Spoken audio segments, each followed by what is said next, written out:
Right then, so today I'm going to show you my favourite way of cooking a whole leg of lamb, and it's done in under half an hour.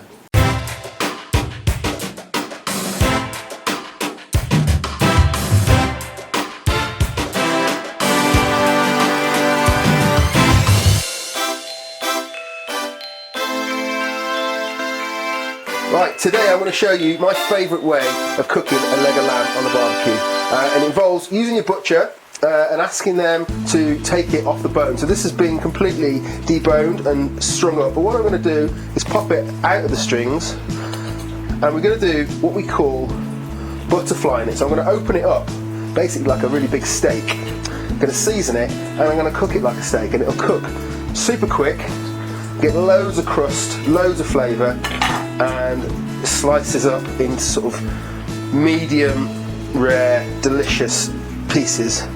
So we're just going to take all the string off and get rid of that. Now it's great, this is a great reason to use a local butcher, because you can ask for whatever you want, so they'll do all this work for you.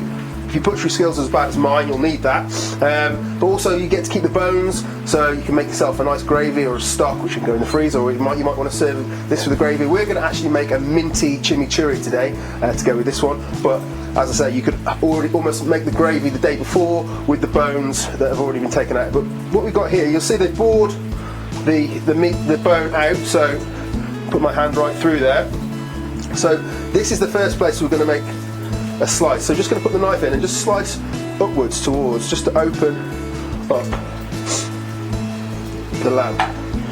There we go. So now you'll see that we've kind of got thicker bits, thinner bits all over the place. It's going to look rough and ready, this is not pretty cooking, this is nice dirty fire cooking, and I just love it. So what we're going to do now, you'll see that there's a little bit of sinew there, so I'm just going to just open up. So you'll see this is starting to flatten out now, and what we want is an even cooking surface. So here you'll see that it's a little bit thicker than in the middle. So what I'm going to do is, this is what we call the bit, well, this is what we call butterflying. Okay, so I'm just going to literally just make incisions across the lamb like this in diamonds, so you're going to get little nuggets of extra flesh, but the heat will get in there, and all these bits, as I say, it might look a little bit rough and ready, but all these little knobbly bits are going to take on all of the flavour and give you lovely little bits of crust. It's going to be delicious. And the same here, we've got this nice thick piece, so I'm just going to go across that, open it up, diamond formation right across.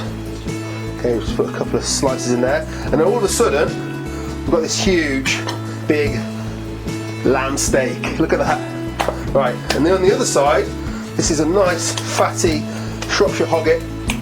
So this bit on this side, we really want this to crisp up, so to help that, we're just going to put some diamond kind of slices across this, incisions in that fat, and it's going to help the fat to render out.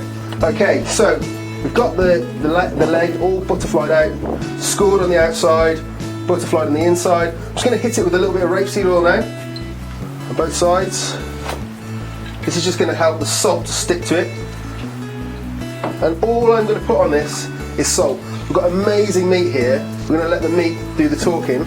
We're going to add the chimichurri afterwards, but I don't even put pepper on at this stage, because pepper burns, and we're going to cook this hot and fast directly over the coals, and it's just going to make it bitter. So we're going to add the pepper after the meat has been cooked. So it's just lots of sea salt. Just let that salt do its magic for sort of like 15-20 minutes before it goes onto the fire. Okay, so I've set up the Kamado for direct cooking, so we've got a nice bed of coals, even bed of coals, cooking away there now, no deflector plate or anything in. I'm just going to take this big butterflied leg of lamb, I'm going to go flesh side down first. That sound! Woo! Oh yes. Right, just going to leave that there for a few minutes, and basically the trick here is just to keep turning it. So every sort of 3 or 4 minutes we'll go backwards and forwards, flipping it over, making sure that we don't burn the fat side. So we're probably going to spend a little bit more time on the flesh side than we will fat side down, until it's probing to around about 50°. Let it rest, and it should be super pink and delish. Now what we're going to make is a minty lamb friendly version of a chimichurri. which is an Argentinian steak condiment that we find they serve all the time over there. It works so well with lamb as well. So we're going to start with a little bit of garlic. So we're going to take about 3 cloves of garlic here. Just going to pop those out of the bowl, and then out of the skins. I'm just going to give them a little bash with the side of your knife. That helps them to be released from the skins. Okay, so just chop these up fairly. Going to hit that with a little bit of salt, a little bit of oil, and then just use the side of the knife to just scrape and turn that into a paste, because the last thing you want in a fresh chimichurri like this is a lump of garlic. Okay, so we need to make sure that those lumps become smooth. Just work that paste into the board, and the salt will really help with this. It's almost like exfoliating the garlic. And by doing this on the board, it means that everything else that we chop afterwards is going to still be tainted with the garlic as well, which is not a problem, because garlic is life. That paste is pretty much there. So just going to scrape that up off the board. Whoops, and into the bowl. Okay, next goes the onion. So I'm going to slice onion in half. Take the top off. Get rid.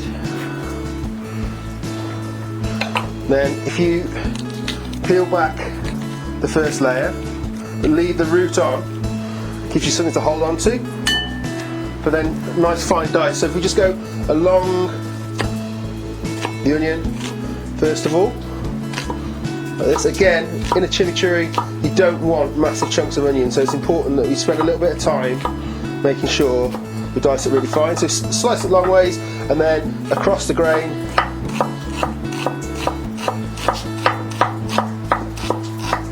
To get some nice finely diced bits. Look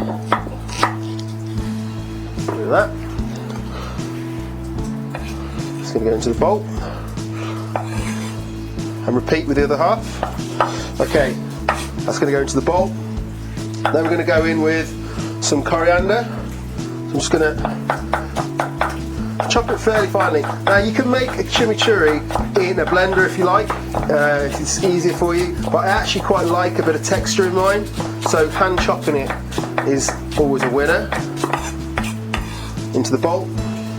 Then we're going to go for some fresh mint. Again, like with anything that's kind of got woody stems, it's good to pull the leaves off, so I'm just going to take away the bulk of the tips are fine, but the sort of purple darker bits at the bottom, if we can get rid of those. Fine chop. Bruising this mint, it will discolour a little bit, but all the flavour is going to leak out when it discolours into the rest of the seasoning. Right, I like a little bit of heat in mine too, so I'm just going to finely chop a chilli. You can take the seeds out or leave them in. I'm going to leave them in, feeling brave. Alright, look at all those colours already, amazing. Right, now I'm going to hit it with a little bit of red wine vinegar for some acidity. Probably about 2 tablespoons. I'm going to go with a good glug of grapeseed oil. I pretty much always use British rapeseed oil.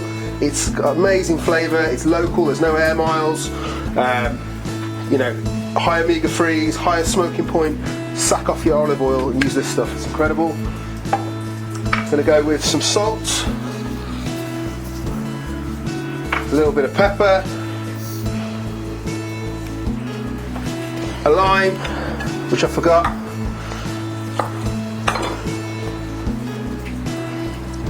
There's a lot of acidity, there's heat, there's salt. What we really need now to balance this out, and in most good mint sauces you'll have a little bit of sugar, but I really like a bit of maple syrup in mine, a bit of luxury. So a good glug of maple syrup, and then literally just going to work all of that together. Now it's good to make this sort of half an hour ahead of when you're going to use it, just because it allows all the time for all these flavours to sort of work together. Now, as I say, if you wanted a smooth paste, you could put that through a blender.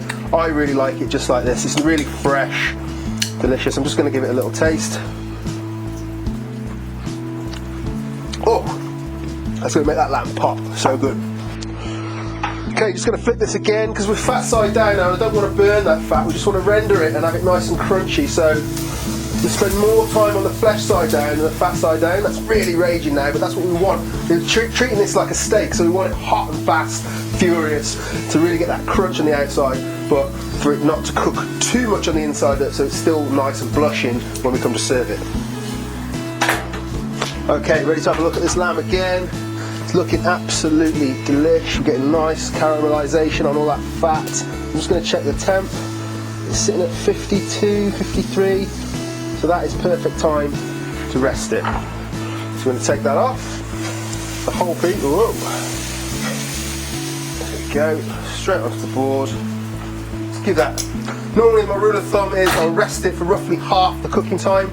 So that's been about 25 minutes, that's taken half an hour, so about 10-15 minutes resting will be fine. As it rests, I'm just going to give it a little bit of pepper. As we mentioned earlier, the pepper would have burnt if we'd have put it on there at the beginning, but give it some time now as it's resting to do its magic. I'm just going to flip that over, pepper the other side. If you want to keep your fat crispy, keep the fat side up while it rests. Hi, it's Matt and Stephen from Yorkshire Fire. We're here with the Shropshire lad who's cooked us fast and fiery lamb with a bit of chimichurri sauce. Adam, tell us. Yeah, so hot and fast leg of lamb off the bone, butterflied out, so it's a nice big thick piece of steak. It's like a huge steak basically, and we're just going to give it a little slice now and you can have a taste. And this is a mint chimichurri to go with it, which is sort of a take on the Argentinian classic sort of beef condiment. Just going to slice straight through this. There's no bones in it. And the beauty of cooking it like this is we've got it nice and pink. You'll see it's all blushing on the inside here. But sometimes you're always going to get someone who doesn't like it pink, but you're going to get, cooking it like this, the end bits will be perfect for those guys. But then in the middle here, you can just see, you get loads of crust, so you get that crunch, and then the beautiful soft meat on the inside.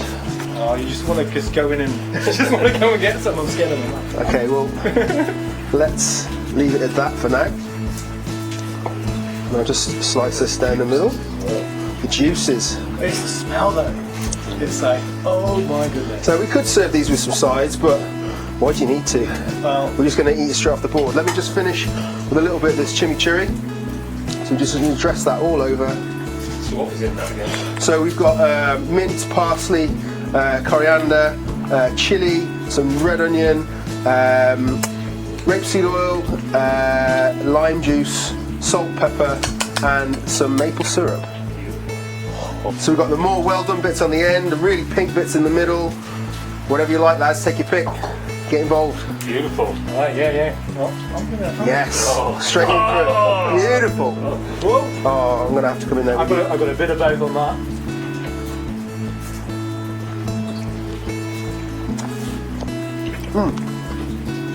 Oh my goodness.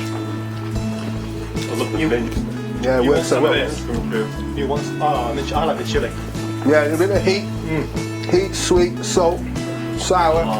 It's not too spicy. It's just Just that. Works so well. It's a go-to. I'm going to do this for Easter. Yeah, perfect Easter dish. Yeah. Lamb at Easter. And 30 minutes, start to finish. You know, amazing. 30 minutes. That's incredible. But normally, like the lamb's like aged, long cook. Yep. But this, it's so tender. Yeah, I mean, it's amazing meat. Like, you know, you use your local butcher, get him to take it off the bone for you. All that work's done.